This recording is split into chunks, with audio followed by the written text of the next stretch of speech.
Good evening. I'm Kateřina Frejlachová. I helped to set up the exhibition and I will probably moderate this discussion. Short introduction. We do this exhibition under the title Space for Engaged Architecture, what was somehow a framework for exhibitions done under the umbrella of the Faculty of Architecture here in Brno. And we have also another exhibition in the Gallery of Architecture, which is in the city center. And this one we simply addressed or approached Tracing Spaces to present their project here. And so we are here, and today we meet for a discussion between Zinganel and Michael Hieslmair from the collective Tracing Spaces, and Kateřina Frejlachová and Martin Špičák, who are architects and curators and editors of an exhibition called Landscapes of Logistics. And after that, they published or edited a book, Steel Cities, and they will present their project here. Part of the team, the curatorial and editorial team for this project, were also part of the presentation. Miroslav Pazdera and Tadeáš Říha, but they couldn't join us tonight. The exhibition, or probably will say everything, right? Yeah. Okay, so I wouldn't say much, so there is space for Kateřina, but the project deals with logistics landscapes in the Central and Eastern Europe.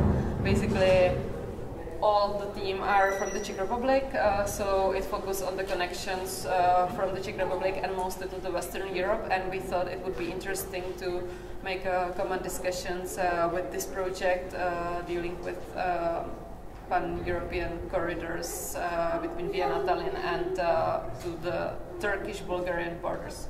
So first, Kateřina will present their project. The project of the stop-and-go research is basically exhibited here, but I guess Michael will give us a short introduction afterwards, and then we will have a discussion. So thanks everyone for coming here. Maybe one more information. We have the books Steel Cities available here if anyone wants to buy them. Unfortunately, we don't have the books of Michael and Michael because they are sold out. Or maybe not, but I don't have them. You can order them from the publisher, I think, but unfortunately we don't have them here. And so thanks.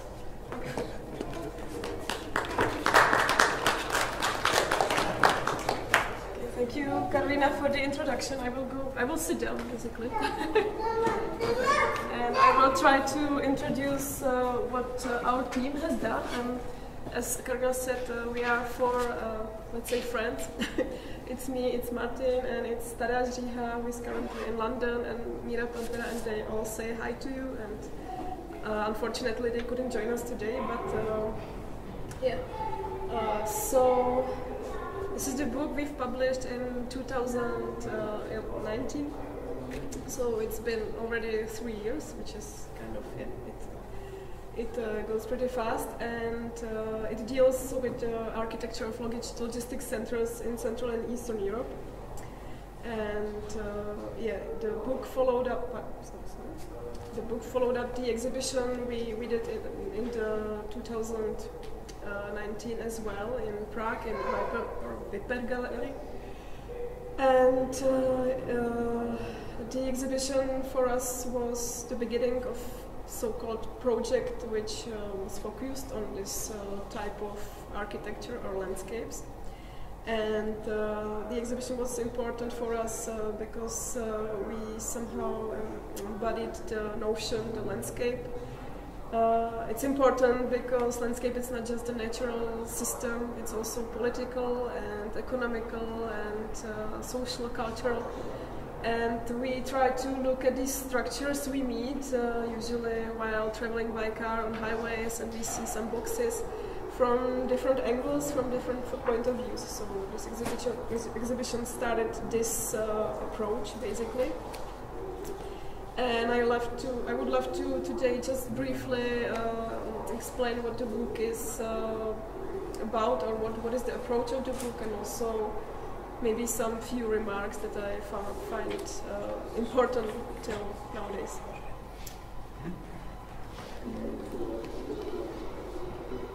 Okay. So yeah, this is the inside of the book. The book consists of texts, essays from different authors. I will talk about it later. There are also photographs, 2 photo essays from Czech photographers. This one is by Jan Kolský, who is also who was in a team who I think last year was in the Jindřich Chaloupecký award as well, awarded. And this essay focuses on the people working in these storages, basically. And there is also an atlas of logistics. It's an attempt to somehow map the problematic in the context of the Central and Eastern Europe, and some of the maps I will show later. Yeah, the book is not really just our work. We were like editors. We set up some kind of structure, and we invited many people, both from Czech context and also from abroad, to help us somehow look at the topic. And there are different. It's a multidisciplinary approach, as I would say. There are philosopher, economist. There is a man who actually worked in these kind of spaces for a long time and wrote some kind of almost like belletric stuff about it. There are people who are focused on a soil problematic, the light pollution and stuff like this. And I must say in the beginning that the book is quite critical, because if you look deeper and try to investigate and to see what layers you can discover while watching these structures, you are definitely coming to a conclusion that it's something that we should take care of. But also, the logistic is so connected to our lifestyle and to our geopolitical current situation that the book and us, we don't have much ambitions to come with some solutions, because people usually ask us, so okay, if it's wrong or if it doesn't work, so what next? What should we do to make it better, or what should we do to heal it somehow? And it's complicated because of that, because of what I said. But as we uncover different layers of how the logistics impacts the landscape and the people in the local terms, maybe we can find some particle solutions in that, as I would like to say.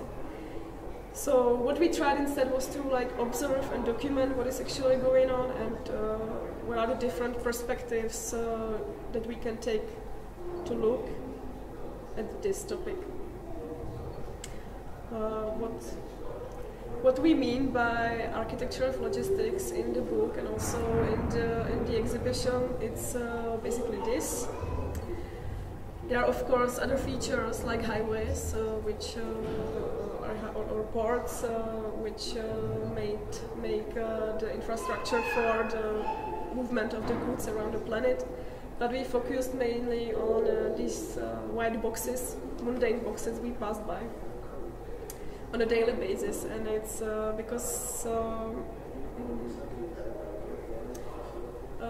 we are quite used to see these structures popping up near big cities or next to the highways and stuff like that, and we usually don't know what's happening inside, and we don't care, because it's, I think, symptomatic for the infrastructures in general that we feel like it's something inevitable, something which is really needed.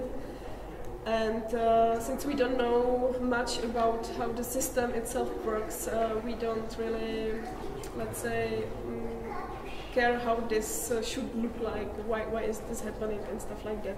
So it's kind of like we are almost blind and we tend to ignore this in general. Yeah. But also, it's another reason is that we chose this topic is because it's like kind of like petrification or something tangible in the landscape, which is a trace of a bigger system. The one box, one storage or one logistics center is always a part of the huge, let's say, system, which maybe sometimes it's in the scale of a planet. And it's the perfect example of like global context, local impact, and also in our conditions, it's a let's say example of the nearshoring principle, which I would like to explain later. The logistics, the word comes from the military language, and the expansions of warehouses around Europe and around our context, it's a bit similar. That's why we secretly photographed this map in one of the developmental headquarters in Prague. This is the map where you can see the places where this particular company has their warehouses. And the reason why we also have chosen this topic is because there is quite a boom of logistic centers around our Central and Eastern Europe area, let's say. And there are a couple of reasons to that. One is that we are still quite close to the Western markets. It's still 9 hours ride from the bigger cities in Germany and in Netherlands and stuff like that. So it's quite convenient in terms of the distance, but not just that. The companies exploit the land because there are other conveniences like let's say less regulated environment, or less protected landscape than in Germany, for example. The soil, the grounds are cheaper, the labor is cheaper and stuff like that. So it's convenient to put these, to export these low value added work to this areas. And it's the same. The same goes with Poland, Hungary, and right now it's moving like more eastern than Central Europe into the eastern areas like Bulgaria and stuff like this. Yeah, this is just the illustration. So the economic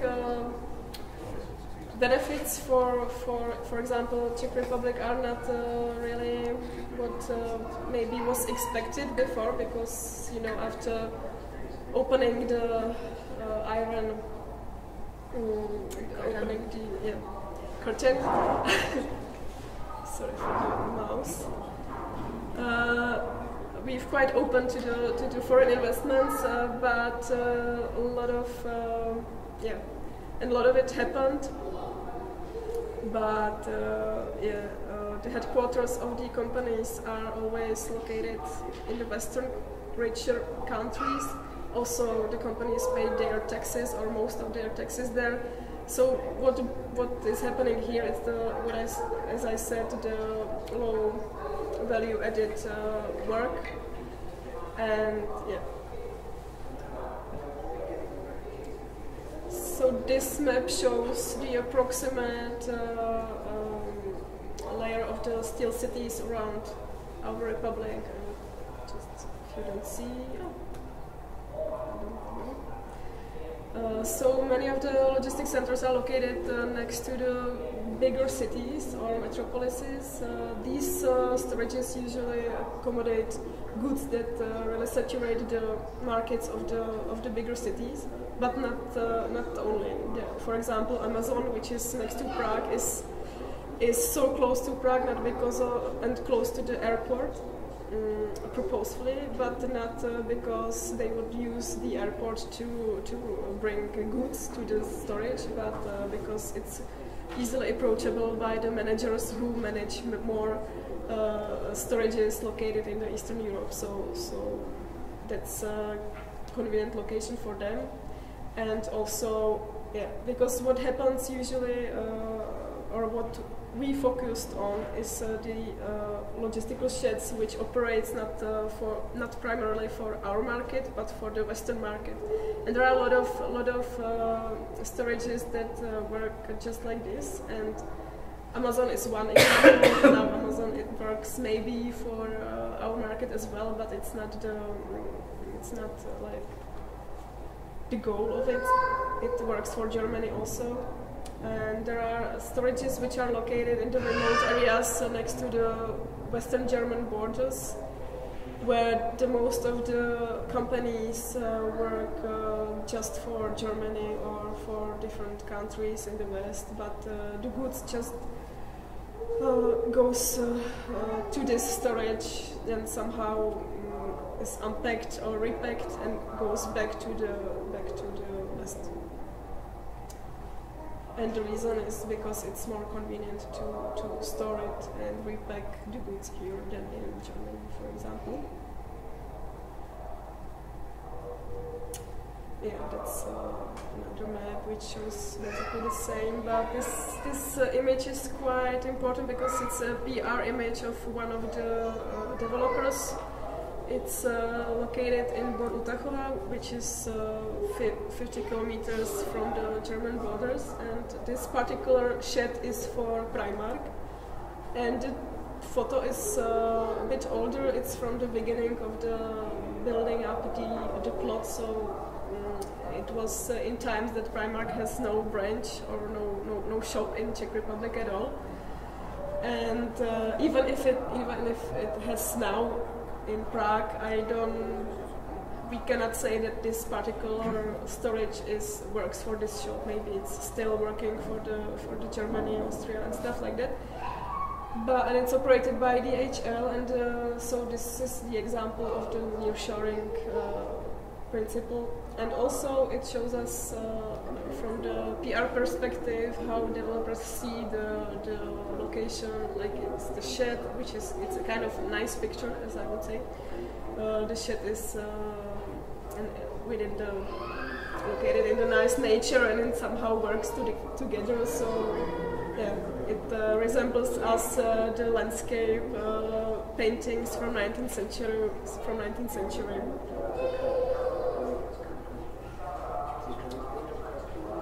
As I said, global context, local impacts. So one of the local impacts, there are a lot of negative, let's say, outcomes from building steel cities in our context. One is, of course, environmental problems connected to that. This is also one of the biggest, or it used to be one of the biggest Czech logistics centers. That's the one which is located next to German borders. You can see the little village which is nearby, so it's for the scale of it. And there is a huge loss of fertility ground, of course. There are huge changes in the water management of the area. There is, because even though the sheds itself are just steel constructions which you can deconstruct easily, the floor is all concrete, and it's like it could stay here for ages. Another problem is heat island, of course, within these structures. This map shows that the darker the spots are, the warmer they are. So you can see the large cities, and also the steel cities are this is Pilsen and this is Borutachova. So yeah, they are the warmest places in the landscape, or in this context. It's a photo from satellite. Light pollution, another problem which is connected with logistic areas, and this photo is from another photo essay of our book, which focused on the light, and a lot of photographs were taken at night purposefully. It's by studio Flusserba Zdeněk Polce. But a lot of these constructions are credited with certificates which prove that they are almost like ecological.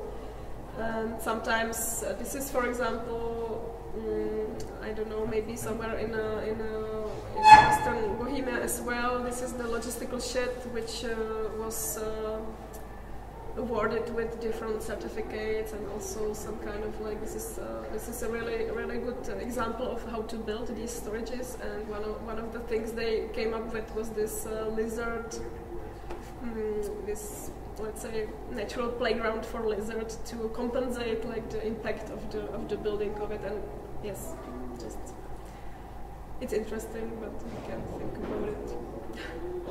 There are also different impacts on the society as well, because not just the good flows around Europe and around the world within the logistics, but also people. There are many people who, especially in these remote areas in Western Bohemia, there is a huge, the sheds need a huge amount of workers, and because there are not really many people living in these places. A lot of people are brought here by from different spots of our Czech Republic, also from Slovakia and other eastern countries. The market is also seasonally changing. It's quite dynamic, so the seasonal changes like Christmas and different times are covered by like seasonal workers who are coming from also Bulgaria and stuff like that. So what I want to say is that there is quite a gray zone for agencies and job agencies, work agencies who are involved in this particular area.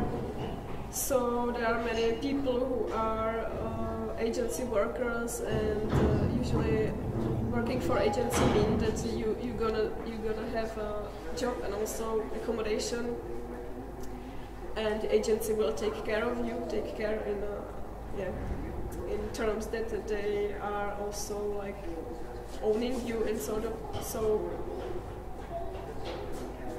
around these logistical centers there are a lot of dormitories. Sometimes they are official even within the logistics center itself, or in the cities around it. There are also semi-official or unofficial dormitories, like this one with visiting. Okay.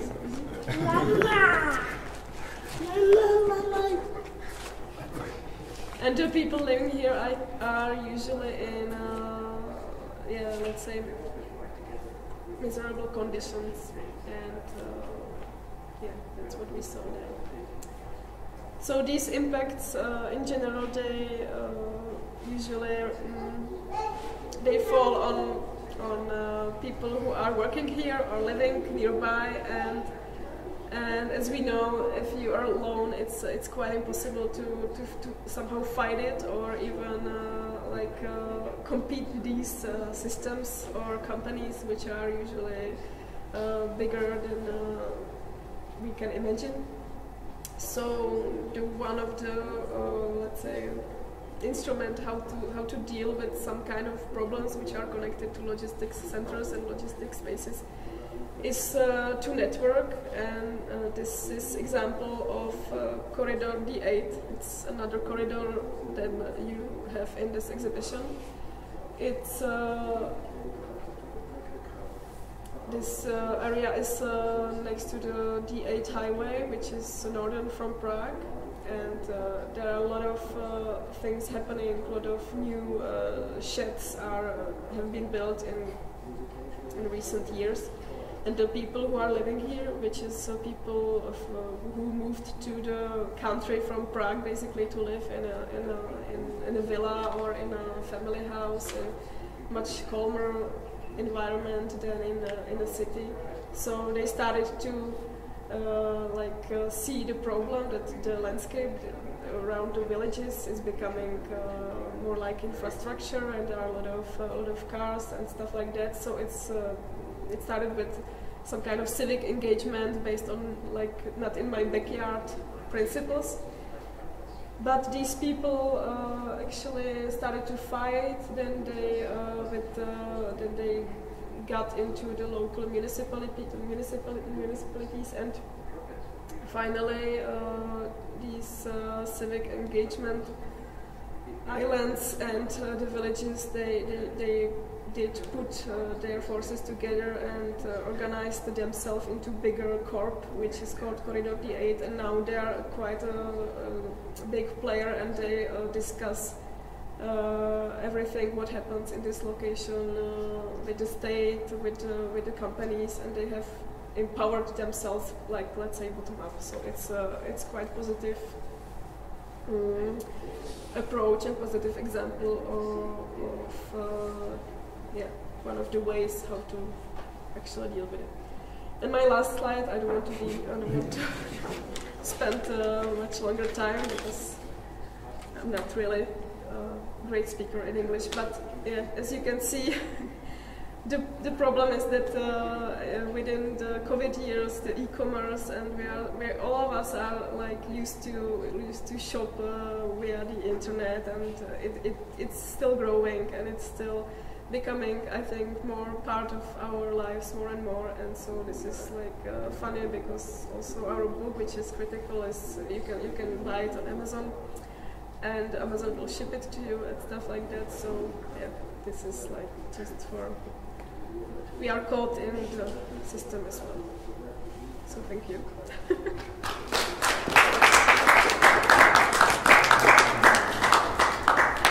And also this is our just Instagram account if you want to watch what we are doing. It's allowed to move now because it can irritate the cable. So first, thanks for the invitation during the exhibition here. Second, thanks that it became a very great space, fitting very well to the issue, because this was not the original selection or pre-selection. In the discussion we had, there had been several options. Some failed, luckily some failed. So we came to exhibit here in the center of, glamorous 80s late communist consumerism,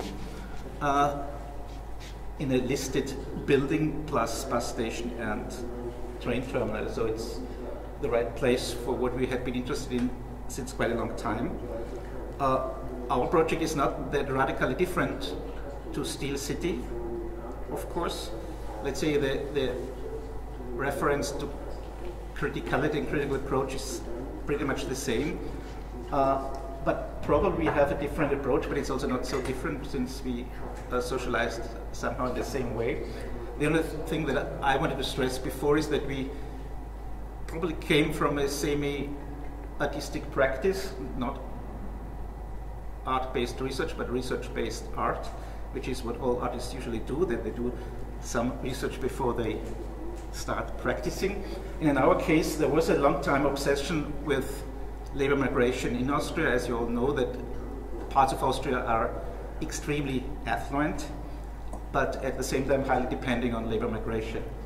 And when we had been invited to a festival in Munich, because they wanted to have some project, artistic project, related to migration in Munich, actually it was a theater festival, the curators offered us a Euro container.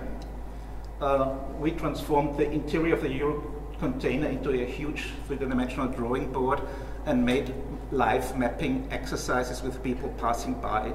Almost everybody you meet in the street has some travel and migration experience, probably not in his own generation, but in the generation before or before or before.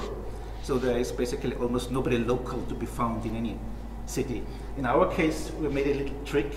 We asked a partner who studied ethnology to tell her story, or the story of semi-legal second-hand car export from Munich to mid-Africa. And then we made this drawing, and then some guy came in and said, but I have been there in the 70s already, exporting Peugeot cars by himself. So the next one wanted to have his story drawn as well by us. So actually, after 3 days, this container was so fully with drawings that it became so complex that nobody could follow the path we had drawn. So we added something else, which you'll probably see in the next. Little MP3 players where we started to record some short parts of the narration of the people. So it's not that the people spoke themselves, but we wrote the scripts and spoke them ourselves. It hadn't been us, it had been this student who supported us. So actually the installation worked with us only present at 1 day. Okay. Interestingly, it became somehow a globe, a rectangular globe, but inverted, which was a bit of difficult to draw if you think about the planet Earth from a gaze from outside, but then you have to draw it from inside. Next. And very often, like in this project before, we had shown the research on the brackets at exactly the place where we did the research.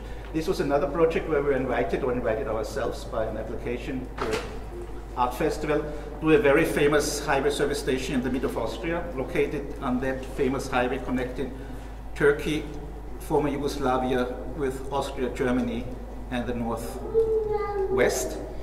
So a lot of labor migrants, truck drivers, as you can see, are parking here, know this place as their regular stop during the trips, the professional trips or the trips at holiday season.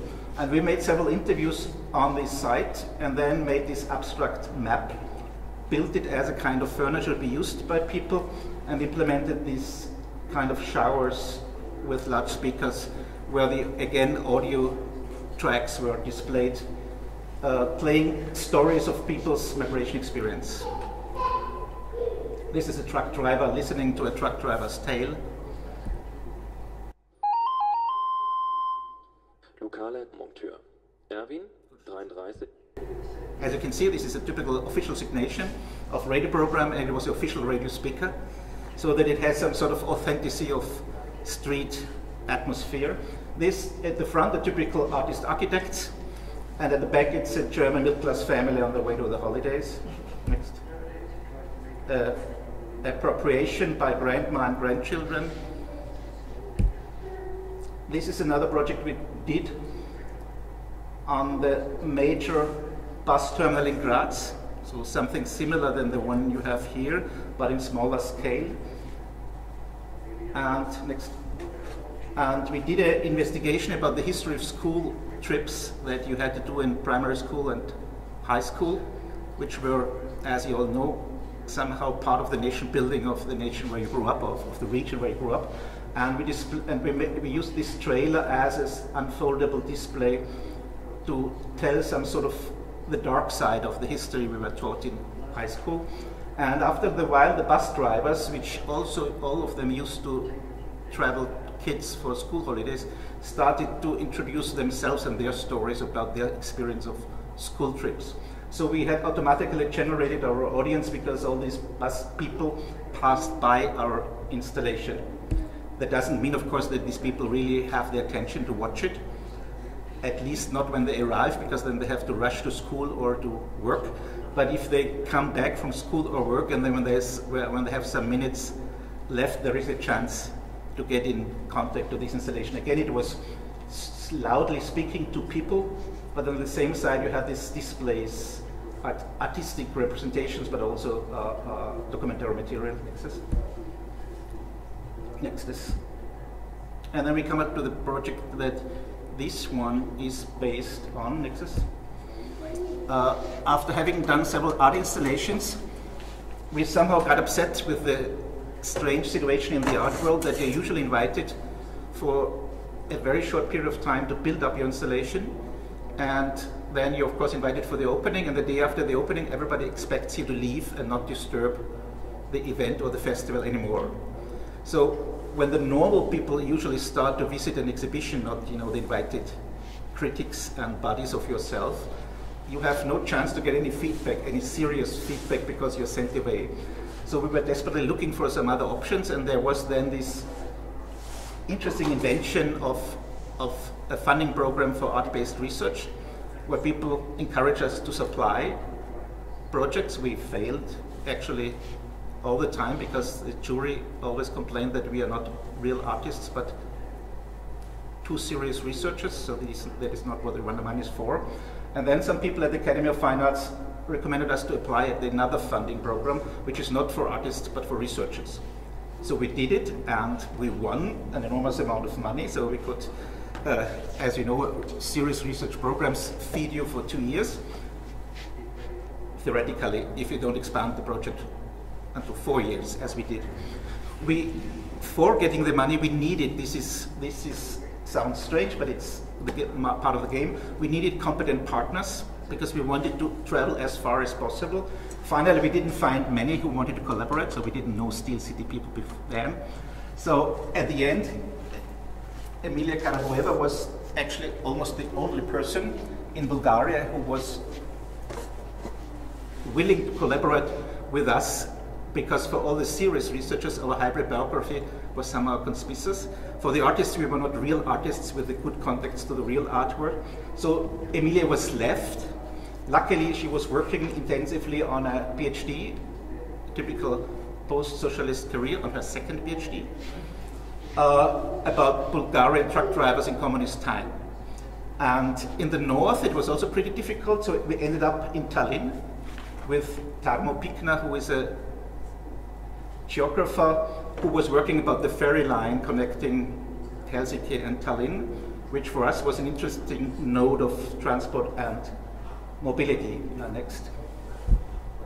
And we of course had been the Viennese, and as you all know, in a post-colonial discourse this might sound strange, but it's the most honest answer you can give.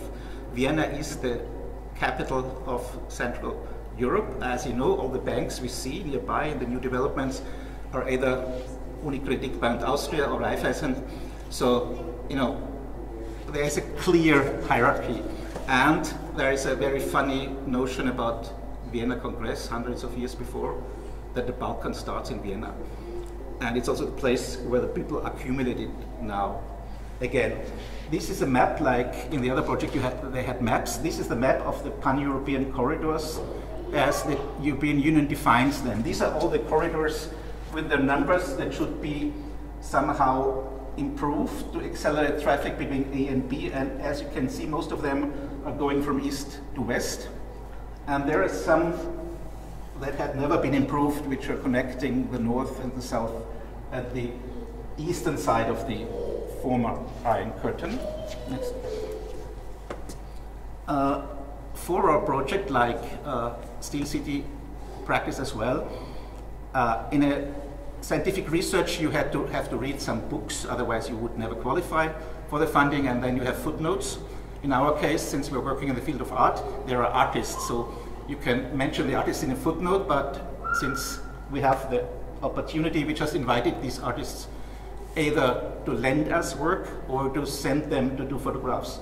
This is Matthias Kloß, typical German-Austrian photographer with a very critical approach towards the fields of logistics, and he made this typical extremely beautiful, so in original color, they're not so reddish, beautiful photographs of what he would consider non-places, a very popular term in our sphere.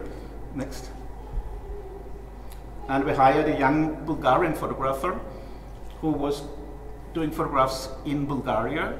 Interestingly, he would have done completely different photographs if he wouldn't have done this trip with his father. So his father took the chance to drive his boy around the south of Bulgaria, choosing all the very old roads and meeting all his old buddies along the road. So it was a very tough job for the young artist because he had to drink a lot of schnapps with the buddies of his father, and he had to photograph the places where his father wanted to go for sentimental reasons, you know, the hubs of transnational trade of former period of time. Next. And the interesting thing is because it's part of the exhibition.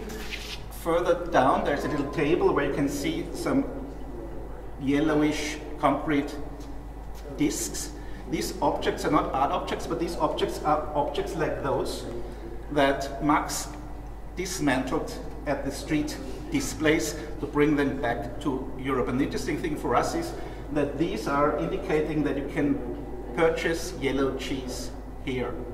This sounds totally absurd, but when the European drivers, truck drivers, come back from Turkey and the further east, they are so happy that they are not forced to eat white cheese anymore, that they can get the, you know, the home feeling by eating yellow cheese. So this was once upon a time a real good business along the road.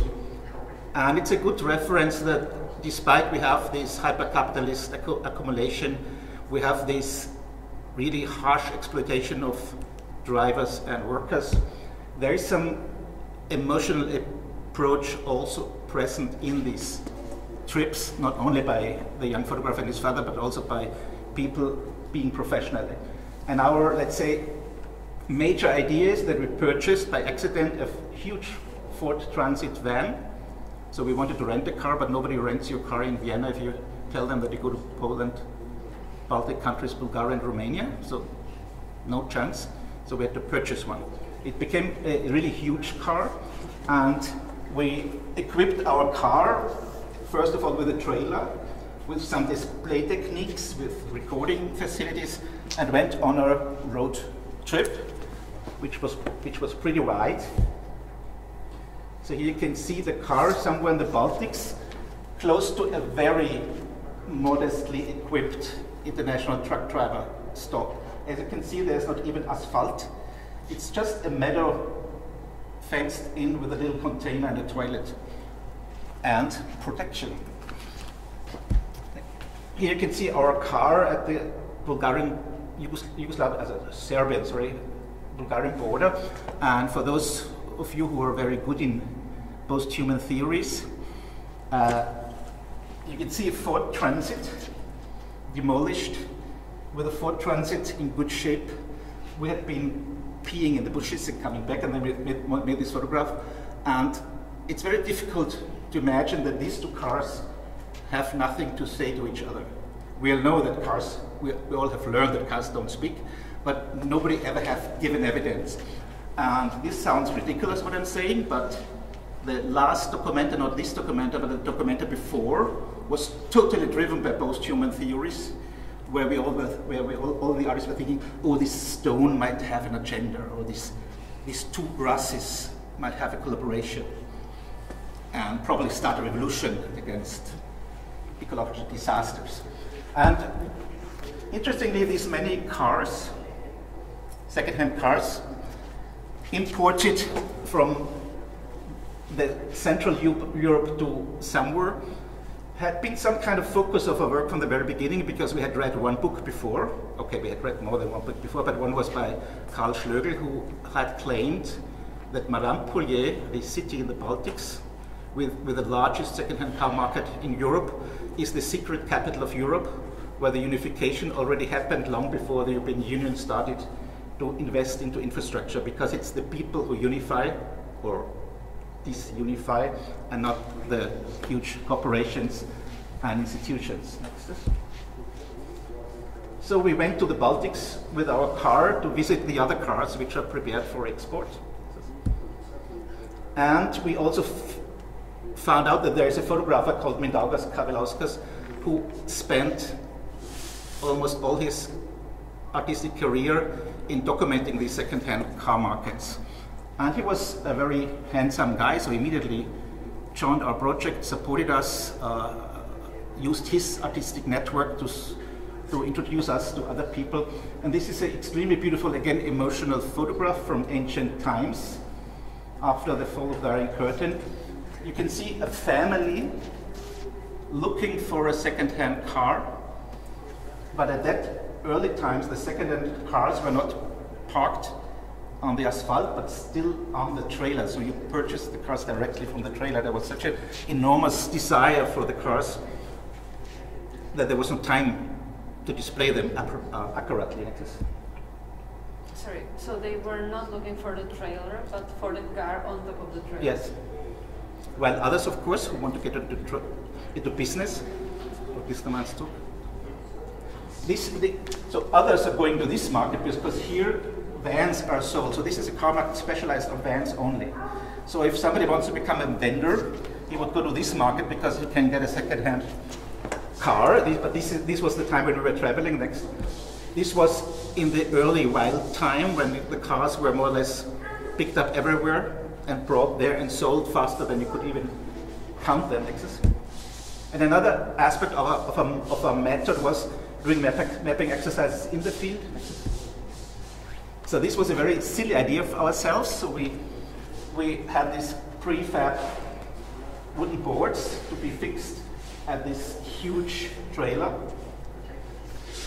Sometimes there's wind, as you can imagine, and this trailer was almost blown away, so it was very difficult to use it, or it had to be, as you can see, it had to be fixed to the fence, etc. But anyway, this was at the former Russian market in Tallinn, which doesn't exist anymore because it was re-gentrified. Next is. Then we changed the policy that we made smaller drawings and enlarged them. Next is.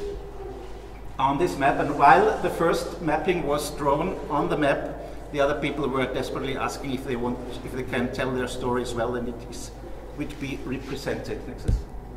Since this was so large, this drawing board, we had to make smaller boards, like the booklet in the exhibition. And then we started to do what we did before in the independent projects, also within this project. So for our, let's say, investigation of Tallinn, which is very interesting because this is the old town of Tallinn. Basically, it's a huge agglomeration of pubs and consumerist institutions. And this one here is the harbor area, not the cargo harbor. It's only the passenger harbor to manipulate the cruise ships and the ferry boats from Finland for all these people who run around this city in one day and return back to the boats. And very close to this area, there's something very interesting which we didn't believe at the beginning. They call them super alcohol stores, where you can order boxes of alcohol before you arrive.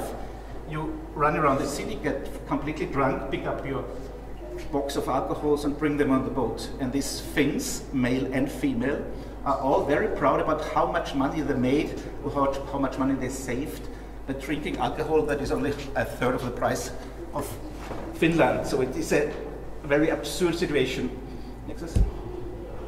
But of course, in that case, let's say, routes and nodes are very special because it needs a lot of manipulation to bring all these many cars into these small ferry boats and bring them to the other side. And this then was our so-called installation in front of the terminal. We used our trailer as the basement of an installation, so we didn't need to do any applications at the city council because this is not a building, it's not even an art piece, it's only a parking trailer. So we just had to ask the owner of the piece of land, which is the harbor installation, if they allow us to park a trailer for a while. They didn't know that it gets so many extensions, but they didn't care either. So it was done without any, license. And this installation is representing what you can see in the exhibition here, the network of people coming either from Tallinn or from Finland, using the ferry boat for different reasons. One is a typical male Finnish tourist who comes for alcohol. The other one is the Russian investor who is co-owning half of the city via his investment funds from Scandinavia. The other one, for example, is a poor former Russian-speaking teacher of high school who lost the job because of anti-Russian ressentiments. And the other one is a truck driver from Poland crossing very often.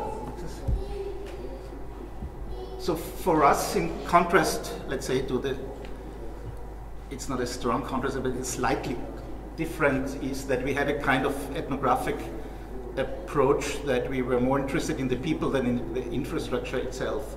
So there is a notion by a theoretician who calls for investigation of the social infrastructure, which are the people, the badly people who support our, let's say, affluent lifestyle, and who do the service work there and the care work. Next is. Then we also made workshops, academic workshops, logistic workshops at some so-called social condensers. This is not a drawing by ourselves. This is a drawing redrawn by ourselves. Actually, the Bulgarian, like in the presentation before, the formerly largest only import-export company in Bulgaria was called Somat. It was a state-owned communist company, the biggest company actually in the Eastern Europe, and it controlled 50% of all international traffic going from here to there. There means Iran, Iraq, the Arabian countries, Libya, which were modernizing in the 70s, 80s, and 90s. And this is the traditional West. And this company had a headquarters in Sofia, in the outskirts of Sofia, which we visited. And here they show somehow in a playful representation the empire of this company. When visiting this company's headquarters, it turned out that the company belongs largely to a very famous German company, Willy Betz. The owner of this company is in prison because of, let's say, slavery, fraud, and non-paying insurance fees, because as mentioned before, almost all drivers are registered in Bulgaria and some are not registered at all. So we just forgot in bureaucratic confusion. So they had a lot of black workers as well. But interestingly, you can see in the 80s, the company 85, around the company was extremely proud, presenting their sub-headquarters, their workshops, the display technology, the strange uniform that nobody ever wanted to show, the logistic system, pre-computerized language lessons, etc. Done by a professional photographer, and this sign is the most interesting because it's mounted at the border station leaving Bulgaria and says, "Dear Bulgarian truck driver, behave nicely outside because you're the representative of our proud nation." And we went to the former headquarters of the company. There's still a cantina where former workers go with their grandchildren and tell them about the great times. But there are also many modern, smaller companies, also the biggest parcel service company, which is a French one, interestingly, in Bulgaria. And we built up the part of exhibition in the next room, which you can see there, here in the cantina. You can see the vitrine with smuggled goods. That is a grandfather of a friend who was a truck driver who had collected his, records, discs, Nesquik, Cafe, etc. And we also showed photographs of former service stations, etc. And here you can see a truck driver smiling and bringing up his memories, which then caused a problem because these people identified us as, the artists or whatever who made the exhibition and wanted to talk with us or at least drink with us. So we got in trouble and started to call friends who teach in Sofia if they have some student who is available to rescue us from this, strange burden of fairy tales. And what we also did for the booklet, but also for the exhibition now, was that inspired by some theories about networks, as in Steel City, there was the notion of network mentioned several times. But we were arguing that the network goes deeper. So the network is not only a geographical network or the network of the company's empire, but the network goes into the technical vehicles and into the network between people and vehicle. So this truck driver in this theory, he's only driving because his company has given him the task that he has to drive from A to B to pick up something and deliver it. But on the other hand side, this truck driver knows when he's driving from Iran to Bulgaria or to Amsterdam and back to Bulgaria, that there are hundreds of options of smuggling goods. And he knows that he's supported by all kind of bodies in Bulgaria, even by his own company, because everybody wants to have goods from that directions. So at that heroic times, the truck drivers had their own secret compartments built by the professionals. They smuggled everything, but they also had to have specific tools like CP transmitter, mobile phones, blah, blah, blah, blah, blah, and had been relatively affluent. It was quite funny that we ourselves met people whose neighbors were truck drivers. And they had been always jealous as the kids of the academic elites in communist times that the proletarian truck driver kids had much better fashion, they had the much better audio equipment, they had the newest CD-ROMs or discs from the West, and they had whiskey and leather trousers and henna color from the other side. This is another important vehicle, as you all know. Thousands of women travel from east to west to do care work for the affluent people in the West. And these minivans are also networks, so usually the men who are driving drive in the rhythms that these care workers define by the periods of time when they are free and when the shifts are, where they're allowed to get home. But once you have a van, you fill it with everything you can, and since the van is capable of pulling a trailer, you use a trailer for exporting or importing a second-hand car, which you fill with goods as well. And we didn't find an artwork appropriate to our approach, and we were very surprised about that this phenomenon of minivan drivers is not much part of the research within the field of art, and also not so much in the field of humanities, because after a while we almost knew everything, we thought, or we were recommended to look at this and this and this, but this didn't appear. So in that case we made a shift in our policy. We asked a very well-known Spiegel professional journalist from Germany and his photographer if they can supply us with an article and a photo reportage. They did. Next is. And of course there was the Vienna case study that had been us. So Emilia was doing a work about the transformation of the reputation and the overlay of networks, official networks and unofficial networks, of Bulgarian truck drivers during communism and at its end. Tarmo was working about this kind of mass exchange of people and goods between Tallinn and Helsinki, and we wanted to work about the bus terminal in Vienna. But as you all know, buses are also very capable of transporting many more things than people only. And buses are still the only way, the cheapest way of transport from A to B if you're not living in a major city, because you don't need to change train. Usually, let's say, the tribalistic structure of all Europe has established an enormously diversified bus system between very fancy bus lines, semi-official bus lines, totally unofficial bus lines. At the railway station, Nordwestbahnhof, where we have our studio and exhibition space, there was a Macedonian bus line which didn't show up at official timetables because they just drove back home on Friday afternoon and came back on Monday morning. And they had their clients who just needed to know the mobile phone. And everything else was tacit knowledge, as we call it.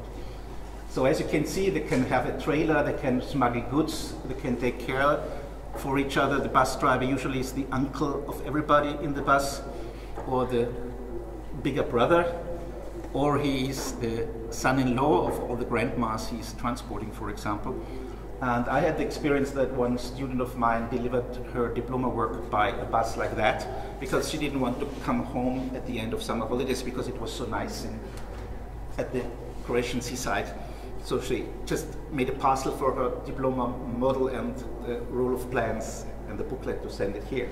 So this is an extremely important thing, but interestingly in Vienna it's not very much appreciated, because bus passengers have been always associated with low-income labor workers from the dangerous east and south of Europe. So strangely in Vienna, the bus terminal, the international bus terminal, even today is located beneath a highway bridge. So this extremely rich city of Vienna cannot afford to have a fancy bus terminal, or it doesn't want to afford until very recently. And the bus terminal is not organized by a state company or the public institutions or the city, but by a private company with their partners at this place, because they were relocated from all the other places where they had been before.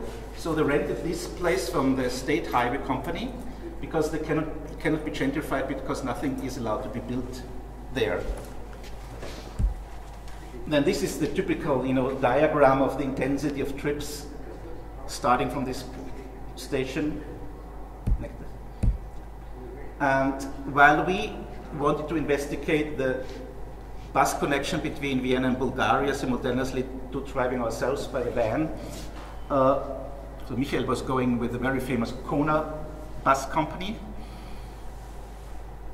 having the strange experience of stopping without plan somewhere in Serbia at the Autogrill, where everybody was invited for meal while they were unloading the belly of the bus with an enormous number of bicycles picked up in Vienna and somehow redistributed there. But at the same time, when we did our investigation, the so-called refugee crisis of 2015 happened. At that time, in October, September, October, we had been in Tallinn for other investigations. And strangely, something that was already dead or totally out of use then was reactivated. There was a border station between Austria and Hungary, which was of course of enormous importance during the times of the Iron Curtain. But the Iron Curtain is gone since a long time. Vienna and Hungary are part of the European Union since a long time. They're both part of Schengen since a long time. So there was no reason to control anybody here. Interestingly, the whole area became an informal truck parking, plus a very famous paprika restaurant agglomeration on the Hungarian side that still is operating quite well. So businessmen from Romania and Germany meet halfway at this, let's say, fancy theme restaurant. And interestingly, in this specific year, the Hungarian government decided to put all the refugees in a train and send the train just into the direction of Austria. This is what they still do, so just accelerate the flow of migration towards the west so that they can get rid of. In that period of time, it was a total disaster because these people all stopped here. One train can accommodate a lot of people. So there was a really huge kind of agglomeration of people, and then the Viennese NGO started a very smart kind of project that they changed from using the rail to using buses, because with buses you can pick up the people get the feeling that they're on the way towards Germany. Buses can drive very slowly in case of need or make a lot of detours, so that these people didn't get aggressive or angry because they were on the way to the destined country. And when we came back half a year later, we made this drawing. As you can see, this comic-like axiomatic drawing based on interviews with the people of the NGOs and the mayor of the city who were involved in the management of the acceleration of refugees there, which built up tents, medical resources, everything in a very short time, used a former huge discotheque at the border side as a sort of logistic hub for bus navigation and brought the people further. And then we, as you can see, we showed this drawing to the people again, like the mayor of the city, and then the mayor made hundreds of corrections of what we did wrong, so what we misrepresented in our drawings. Next.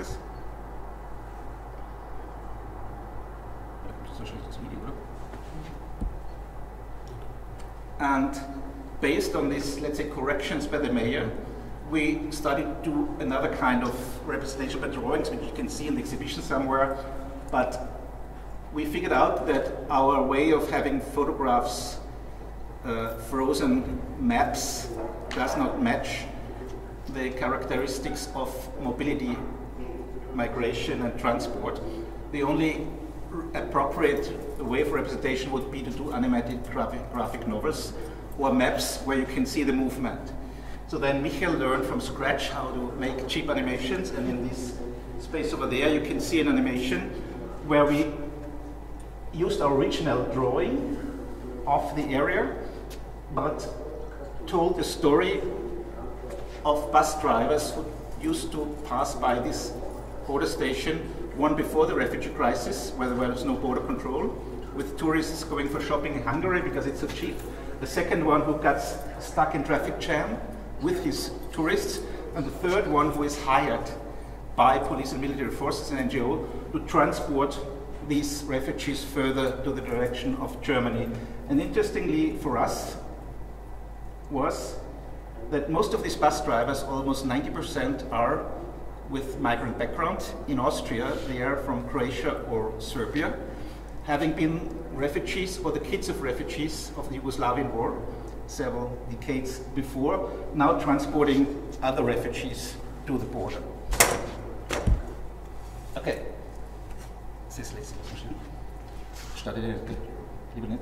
So this is our Tracing Spaces homepage, where you also can find documentation about the other projects.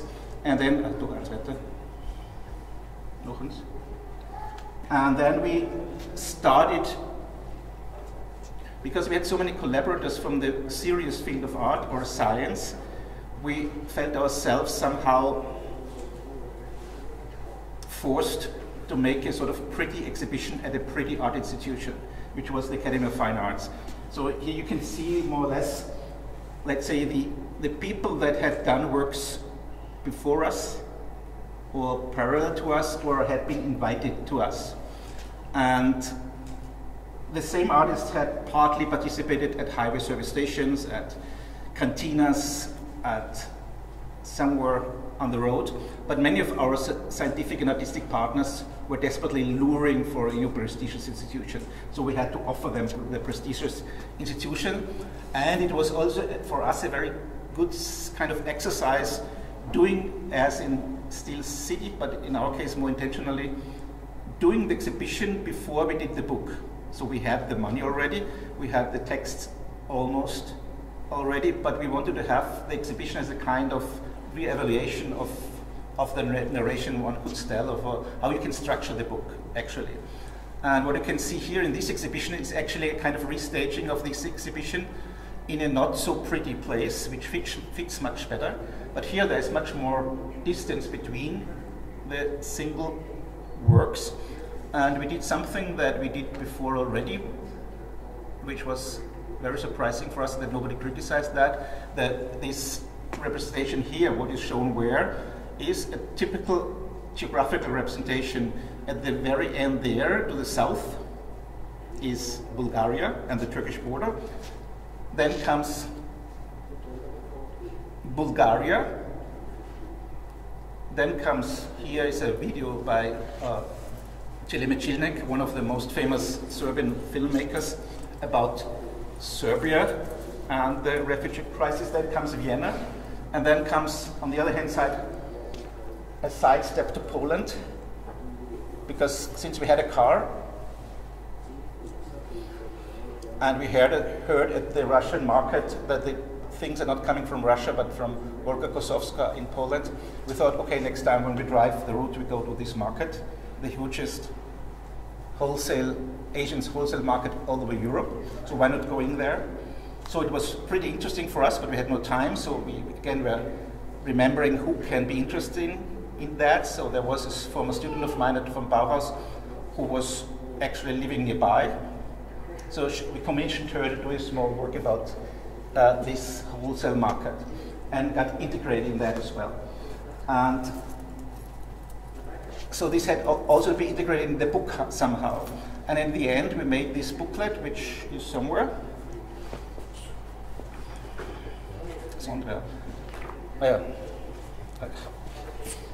On the other hand side, we made this little catalog before we made the book. So the catalog was somehow the first reflection, and the book was the second one, and this was a really torture, because the Academy of Fine Arts wanted this to be a peer-reviewed journal of their own. So all texts had to be sent in circles, and it took 2 years until they came back, so we almost forgot what we have written. And we learned from that experience that we will never ever do any peer-reviewed journal in our life again. So currently we made a booklet, so it was so easy. Friends have a publishing house. We make the book, the designer makes what he wants, and it's finished immediately, so when you want to have it finished. But anyway, the interesting thing is that since this is a scientific publication, we also have an introduction and a summary. So if you is interested in our theoretical approaches, you just need to read the summary and the introduction, because this is where it has to be posted. But what was quite interesting for us, it was totally absurd that we expanded the issue into all directions geographically and historically. So we start actually in the best times of glamorous Bulgarian communist transport company, and then end up in the current refugee crisis of 2015. So there were extremely many issues intermingled in the book, and normally no funding program would ever give you money for something like that, you know. So luckily, nobody cares after you got the money. But on the other hand side, it was such a painful experience for us, this scientific career, that we now reduced our scientific approaches to build things. And it was a great pleasure, again, that we invited here, because excavating the crap from our studio storage was great fun, and rearranging it and wondering that it's still here, still working partly, despite of some kids that can be danger, but the artist is here and can rearrange her installation, so it's no problem. But anyway, so we have to thank also all these people who collaborated and supported us, and Kao and Jan for the initiative to ask us.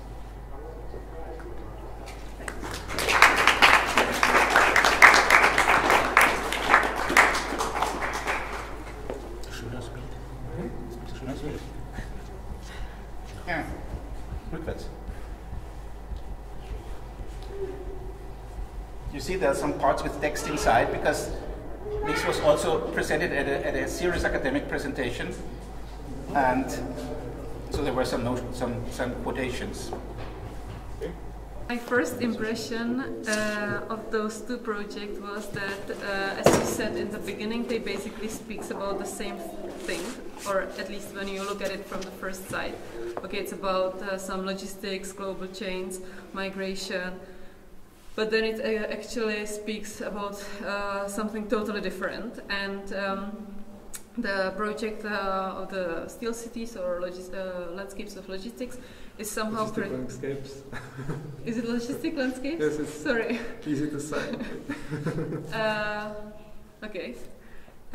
Seems somehow clearly critical toward what's going on, and from my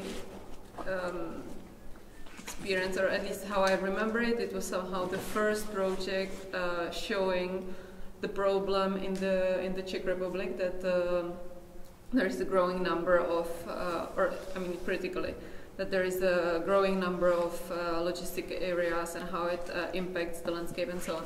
And then the project of tracing species, or this particular one based on the road trip kind of, show the logistics or the chains and migration from somehow, for sure, ethnological point of view, but also somehow nostalgic, or like it gives you an idea that it's actually pleasant, or that.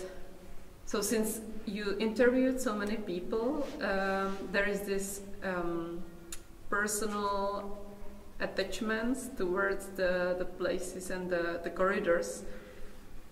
And now there should be a question. The point is, like, how did it happen that somehow these projects are so different? Or like, was it the plan from the beginning that you focused on what you focused on? You focused on the ethnological point of view, or you were like, you found the way during the process? Okay, start, Martin. I can start. I think we were actually completely amateurs in this subject. We just saw some dynamical issue which was happening in Czech Republic or Central Europe, and we focused on it, and we found some interesting subjects and tried to make an exhibition and then the book. It was not intended to make a book in the first place. So it was some kind of just interesting subject. We know it's a problem because there's a problem in social, as Katka said, in environmental. So we think it's a problem. So we try to look at it in the critical way, but we were also interested. so it was also some kind of.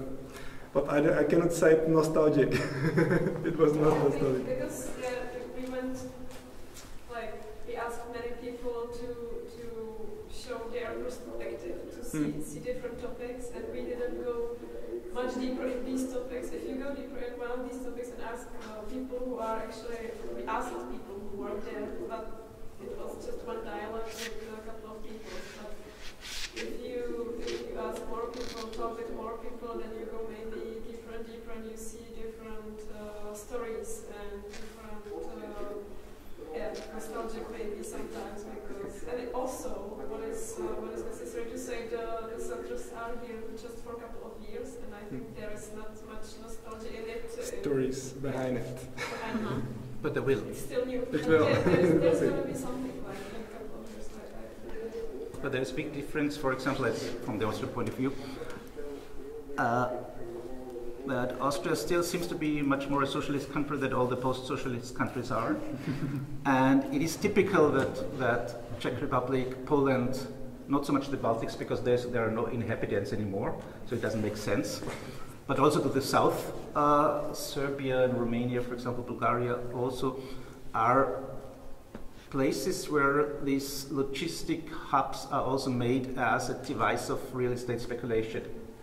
This is something that did not happen in that degree in Austria and in Germany, because there's much more regulation, despite these are from the perception of former communist countries, the capitalist countries, but the capitalist countries have much more regulation in where to build what. But of course there is this additional thing that doesn't exist in Austria as far as we know, Sonderwirtschaftszonen, special economic zones, these kind of tax-free, totally unregulated paradises for Western companies where they are allowed to exploit anybody in any way. And so there is a kind of difference from the historic point of view. And the other one is, of course, it's not nostalgic, but the interesting thing is that if a person spent all his life in a specific project, in a specific profession, also ourselves, you know, my career is pretty confusing to my parents, so they still don't understand what I'm doing and from what I'm living, and I'm not probably successful in a conventional sense, but we all try to construct some importance of ourselves and some sense into our life with what we are doing, and that is true for a truck driver as well as a care worker, for people who are exploited. And the interesting thing is, and it's an interesting thing from labor history, that even people being exploited somehow heroicize themselves as being the last man, woman standing, you know, doing real serious work, while these academics are only critical towards what they're doing. And therefore, Michael is very good in that as well. Once you start to make yourself buddy with the people, with our, second-hand for transit, you first start talking about practical problems. How long did you wait at the border station? And then you get more and more deeper and become not friends, not compañeros or something, but associate with the same problem. And I think this was our major tactic and technique, which then leads to what is famously called Stockholm syndrome, that you somehow fraternize with ideas of your partners and lose the criticality. And on the other hand side, the criticality is useless. From my point of view, if nobody wants to change lifestyle, it will not change. So, as mentioned in the lecture before, if we still order our books with Amazon, there will be some migrant van drivers exploited, there will be huge warehouses, etc., etc. And so I think, or if we do not want to pay reasonable amount of money for the lady who takes care of my grandma, then some lady from a very poor area has to be imported to us and substitute that missing service. And so therefore this is the criticality we have, that there's a general problem, but if the general problem is not solved, these people are essentially for our lifestyle. And these people, despite being exploited, make sense out of their living. And they live in these kind of networks which are parallel to the technical networks. And the technical networks might be horrible and awful, but they're the reason because of our demands. Sorry, that was also what I noticed, that in your stories, or like in the book, you focus on the big storage buildings or sheds, where the person, and you also say it in this way, that the person is somehow utilized, and it's only serves certain processes which happens in the building, but you look at the person or at the people as some part of machine ordered processes. And in your project, you collected somehow individualized stories, or the people you talk about or show are somehow seem more like an individualist persons who has certain agenda, memories, or I don't know, and it's also it might be even confused about how it's into reality. But okay, anyway, you also answered some of my questions already, which doesn't put me in an easy position. But I wanted to ask, since you were in the field and you actually mentioned that Michael, now the age Michael is good at it, and I wanted to ask, how did you position yourself as a researcher, or how did you approach the people so that you managed to collect all these stories, since, I don't know, you were also kind of artists, and sometimes and I think that the photo of this installation on the parking lot illustrated well that there were this family appropriating the art installation and other architects who understand it differently. So what were the interactions you experienced at these spots while trying to collect the stories or attract someone? Yeah, so first of all, the main interest for us is also, like Michael mentioned, this kind of combination of one hand collecting knowledge, which is or things which are kind of established from bottom up and from top down as well. So there's on one hand these big programs of this pan-European corridors which should connect the former East with the West, and then there's of course all these experiences of these people moving and making their daily living on it. Like this was also in this very inspiring book by Karl Schlögl, where he was kind of arguing that the people from bottom up make the kind of that they contribute much more to the European unification to the thing, much more than the top down projects, and therefore it's for us very important to show as many different perspectives and individual stories, not to be nostalgic, but to show their kind of the desires of the people and the routines, roots and rituals they have. And as we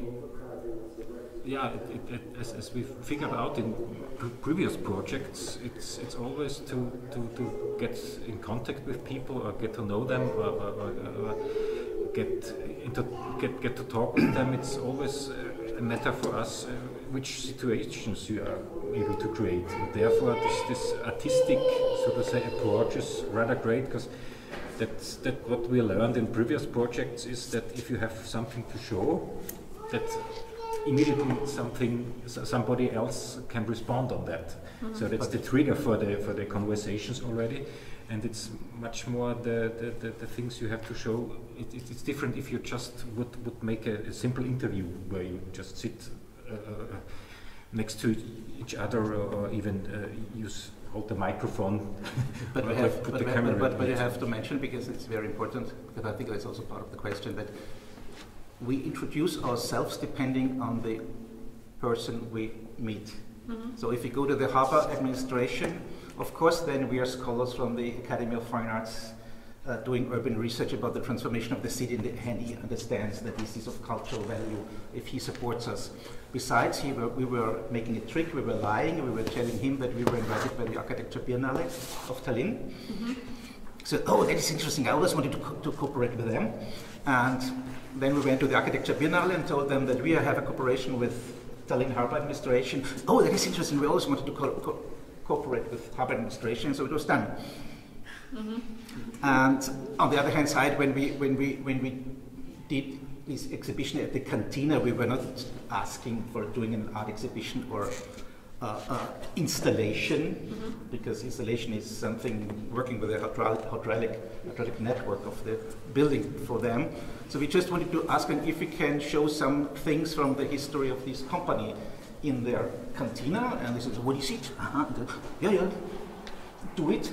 And when he figured out that his clients like our exhibition, then he started to support us even more. And then, so it's pretty much depending, for example, you could say on social class or social media in Bourdieu's terms, how you approach, and in the case of emergency, for example, somewhere in Belarus or Ukraine, Belarus, our trailer broke. So we had a problem. And if you have a problem, you just have to wait for a while and somebody will come, identify that you have a problem and will offer his help.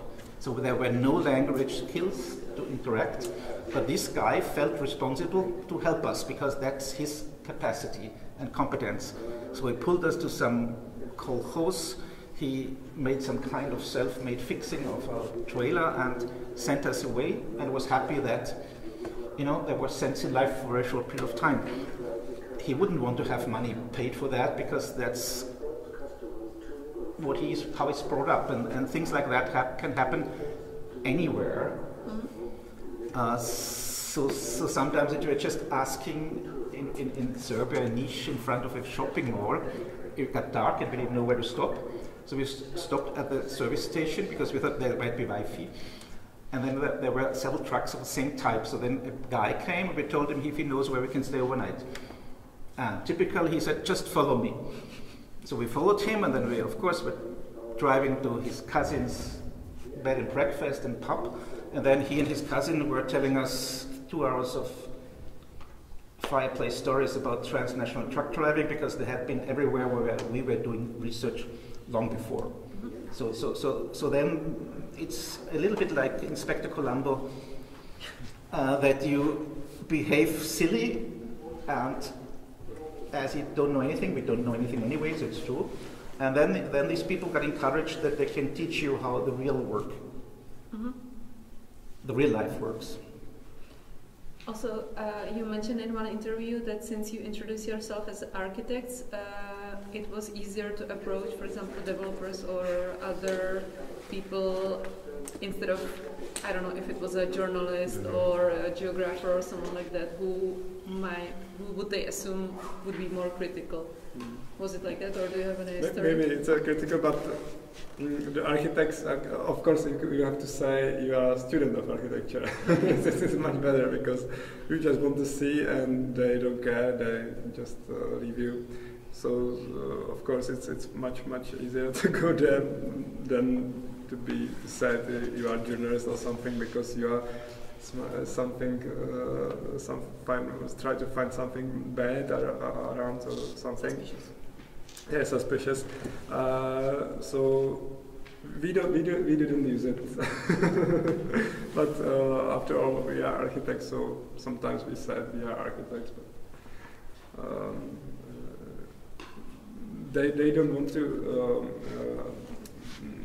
They don't want to people visiting the internals of the warehouses, because there are items which are covered by many signs, and it's very problematic for the customers of this warehouses. So they don't want to make photos or something. I have one more question, and I want anyone to ask, but I know that both of your research projects officially ended. But did you somehow catch up with how the COVID changed the situation in your research areas? Because, for example, when the COVID started, the borders usually quickly closed down. And for example, for the Czech truck drivers who used to work and go often to Germany, or even other migrants living in the border areas and commuting to Germany for work, it changed the situation completely. So, did you manage to catch up with how the COVID changed the situation? Maybe start here. Changed? I think it changed for this period of time when COVID was really present, but nowadays I think it's already the same. It was actually many people.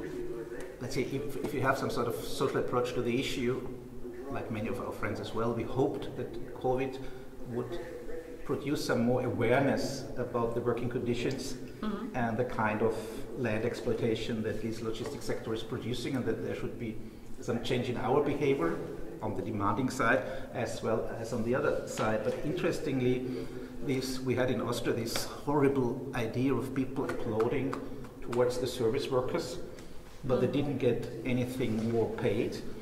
The same here in the Czech Republic. So the virus was circulating radically in the distribution centers of the postal service before Christmas, which was very funny, because then they had in Austria something very strange, that the military forces had to substitute the sick parcel service workers. And this is of course a total disaster. And it turned out that most of the parcel manipulating people are just hired from the next refugee center. So during the night, the parcel distribution in Austria is done by black African people, which are living in Caritas shelters at the rest of the day. So it turned out that there is something kind of unbearable slavery system, and people were very happy that they don't need to talk about that anymore. So pretty much nothing on the social side of salaries and insurance of these people, nothing had changed at all. And on the other side of the demands, as we know, people go on holidays as extensively as before, people purchase things as extensively as before. Yes, we found out that there are much more need of capacity of warehouses or the storage capacity. Because of online because ordering. Of e-commerce is growing, and especially after COVID it's growing much more. So that time we read in the book, we said that we have a lot of warehouses and it's crazy, but actually it's completely full, and people who did this in this area said that there is no capacity. So actually we need more warehouses. That's what changed. It was the same for us when we were driving for these more affluent, Central European countries. We can say, wow. So these 30,000 square meter, which is the minimum unit today, obviously, and you think this is bullshit. This is just speculation. Hopefully they all will lose their money, But obviously it turned out to be of use today, and now it's even the opposite, that they cannot find as many, like in the care industry and hospitals, etc., and service for elderly people. Nobody wants to work there anymore voluntarily, because it had been such a hard time during COVID, and it's not getting better. And the same is with the postal. Austrians still majority state-owned postal service is desperately searching for people, but they still don't want to pay them more, because Amazon is their co-competitor. So this is the reason for keeping, let's say, the social standard as low as possible. At the same time, they have enormously expensive greenwashing campaigns or career washing campaigns. Amazon, not the post. No, all of them. All of them, also post. In Austria, the post office cards, the newer one, all have a beautiful branding, so they're no more yellow alone, they're yellow and green. and they all advertise their shift in energy policy, which is just a promise. And the same with Amazon, of course. So I think, and I don't think that the people believe that, but for the companies this is enough. They get certificates, as also mentioned before. Each industry has its own system of certificates that they are the best. No matter, you have a farm and you get a certificate of being organic, but nobody controls. You have a logistic center and you have a green certificate because you have solar panels somewhere. Green building. Yeah, and it's insulated. Yes, it's crazy. I think Katja said that there are certificates like LEED, green, many of them, and they are completely mess because it's nothing about green or something. It just make a metrics which I am good in it, and that's why I have the certificate. But there are other metrics which is much more important. But this would be a different research project but the certificate industry. Yes. I think there are some also for graphic designers. Do you want to ask anything? Yeah, I didn't understand there was a civil protest, and I didn't understand why they started. That was very much interesting for me, and I wasn't. For me, it was not nostalgic. It was more historic. The view sometimes. So I was reading it in another way, and of course they were very different the approaches, but I like the different approaches very much, and they're more critical, both are critical. I think it's also because here is much more the storage. It's because it's cheaper ground, and it's very interesting how this area is affected by all the demands we have. And I think there are so many discussions about the demands.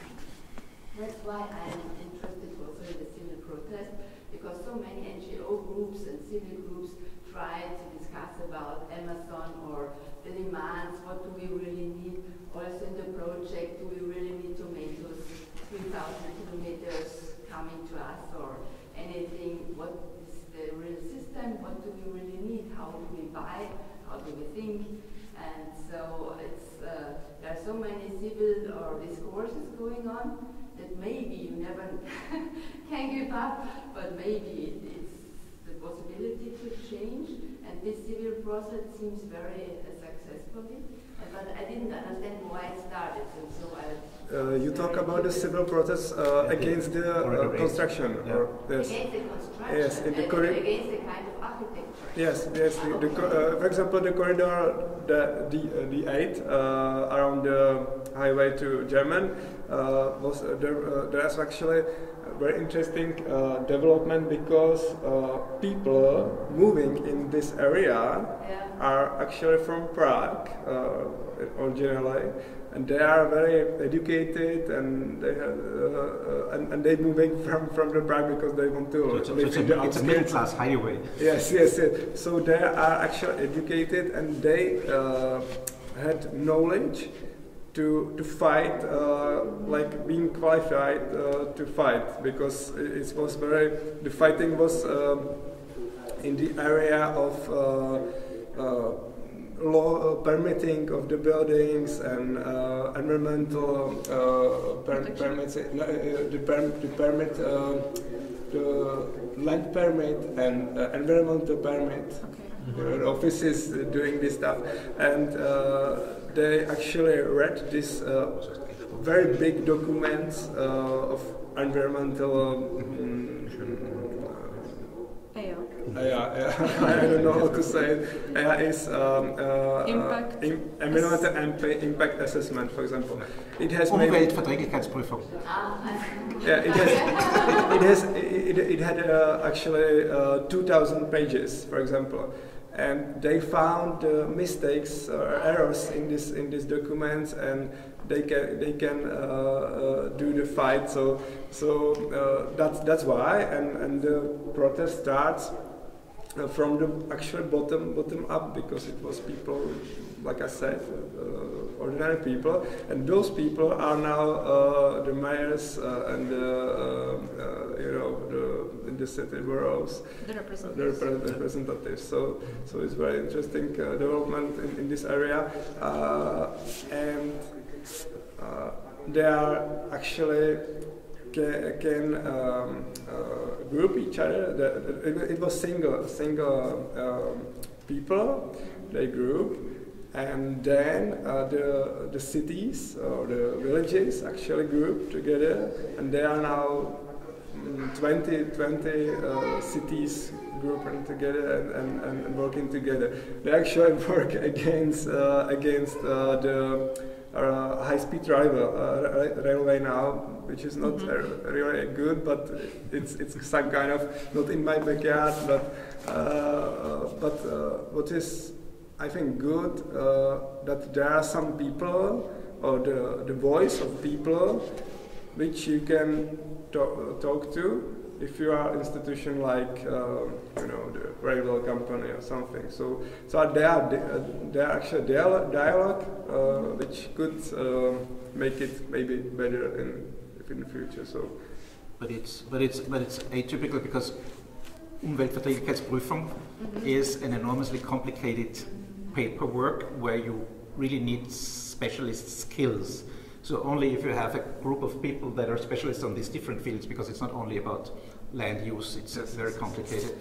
And then of course even those in power make a lot of mistakes, but normally the opponents don't have the capacity to check these 400 pages for the...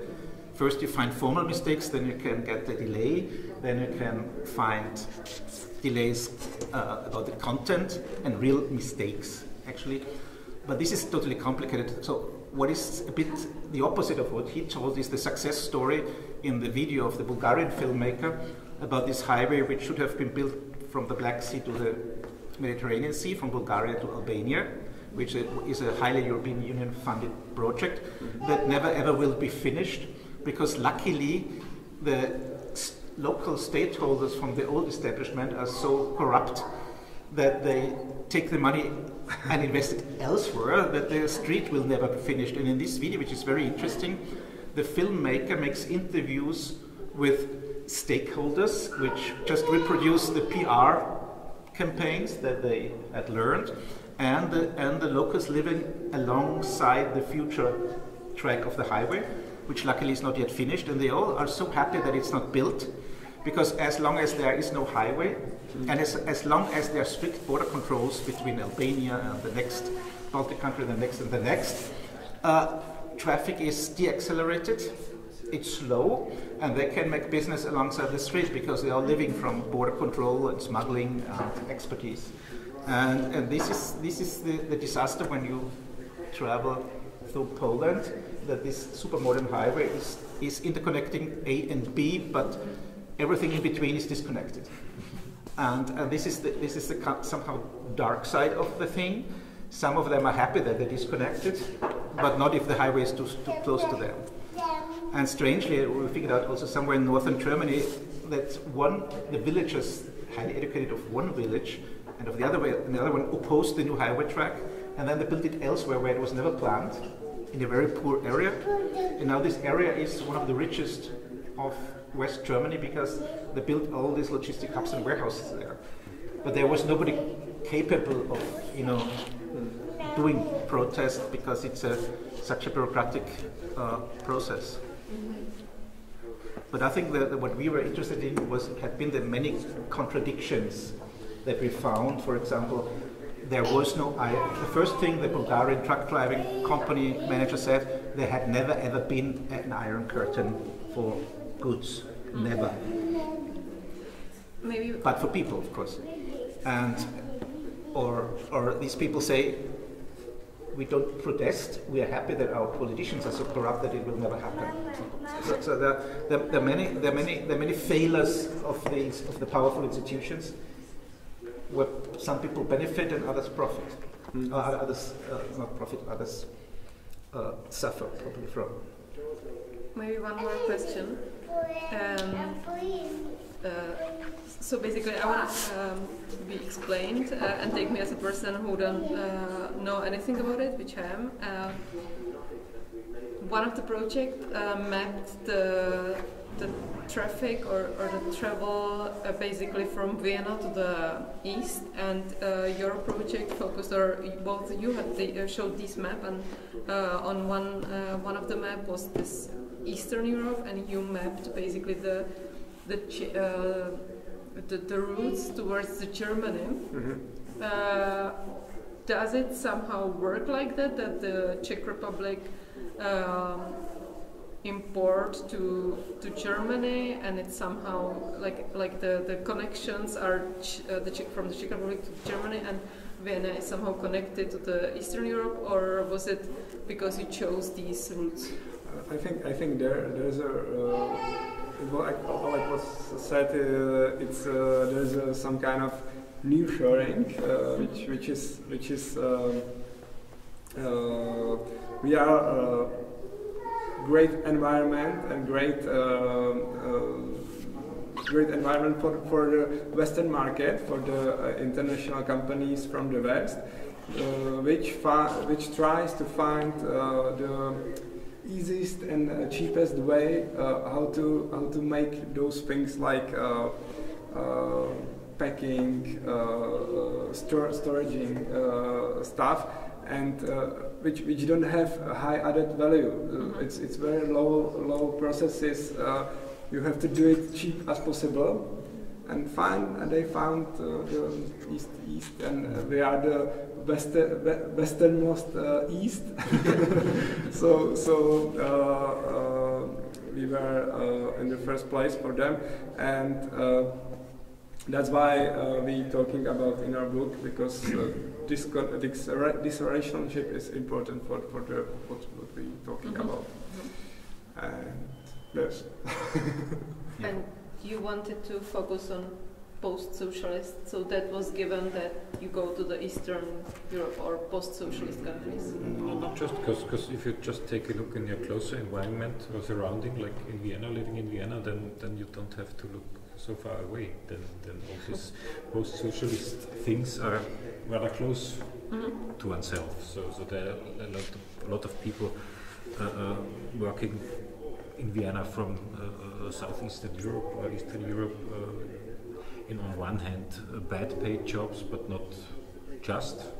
And there is also this kind of big initiative by Austrian companies, like big banks and energy companies, to kind of, so to say, recolonize. And red brick companies. Recolonize, as a recolonize in terms of, if you see that the Austrian-Hungarian monarchy as a conglomerate of a lot of colonies with this central regime, and to establish, it's also their own narration, to re-establish the older connections, but on one hand it's just to make their business going and open up different side branches and get as much money out of that. But it is interesting and obvious because of these old connections that Austrians have been much better because of their social skills to reconquer the former southeast of Europe, in contrast to the Germans, because of the German-specific, let's say, approach of being, tough businessman who want to make a contract on the first day you meet somebody.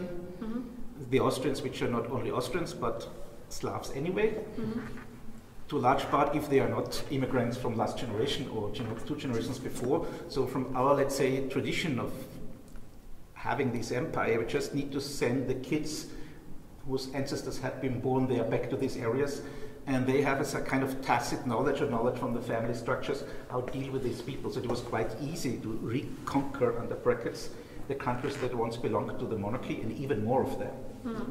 So strange to us, Bulgaria was never part of the Austrian-Hungarian Empire, but Bulgaria to some part is a colony of Austria now, and they are so happy to be reconquered and to study in Vienna or to go to the opera in Vienna. And there had been some relations of these Danube times when it was a major traffic corridor once upon a time. But on the other hand side, let's say this is the clear neo-colonial or neo-imperial approach, where all my friends from former Yugoslavia have bank accounts with Austrian banks. We have insurance contracts with Austrian insurance companies, and they build houses with Wienerberger bricks, or they build huge commercial buildings by Strabag construction company. So this is totally obvious that this is our territory. And on the other hand side, we have this enormous influx of low-wage workers from there, either immigrating or commuting on a regular basis. For us, for example, Czech Republic is no more interesting because these people are already too affluent for being exploited in Vienna.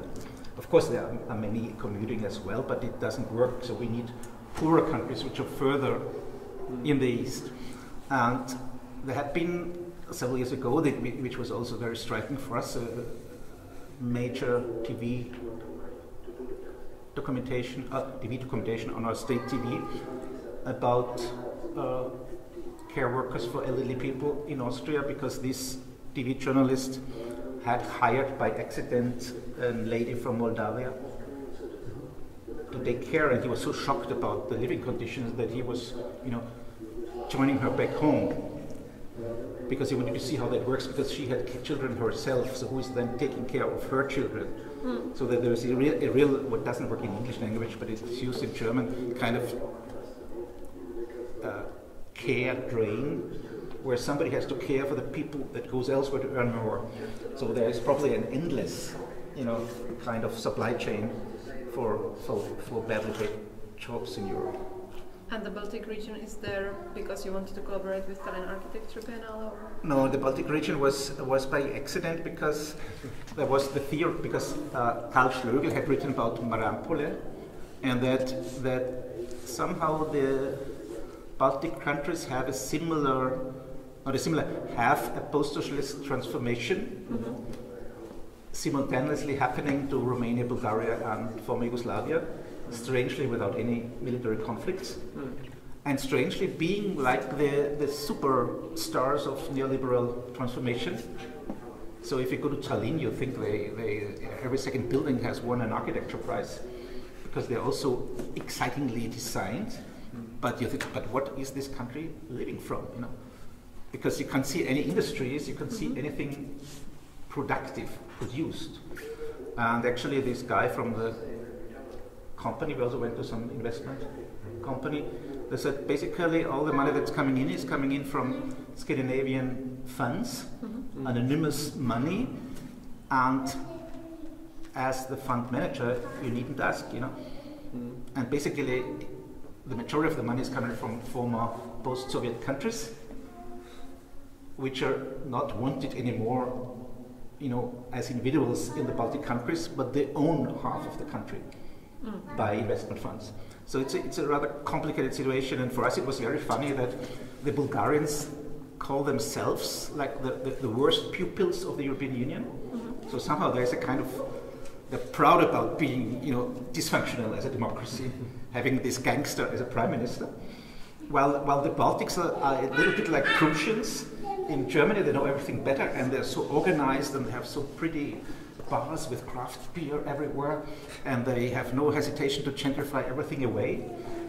So it was for us really a very strange thing. So the southeast of Europe was totally familiar to us, also from our education and friends, while this Baltic country was totally alien to us. So it was something we didn't understand. I'm sorry, I have to close this because we have last 9 minutes to leave the building. Sorry for that. Or you have to wait until I close the exhibition and leave with me at the back. What do you mean until tomorrow morning? Or stay until tomorrow morning, which I don't want to. So thanks Michal, Martin and Kateřina for coming to Brno and doing this discussion with us and the exhibition. The exhibition stays until 22nd of January, so 2 more weeks basically, and then they will bring it back to Vienna. I don't know what are your plans. We hope we didn't break any stuff in here. Maybe something we need to repair. But at our space in Vienna have a large garden which is fenced in, so you can have the kid running around there, and he cannot destroy it. So thanks everyone, and that's it.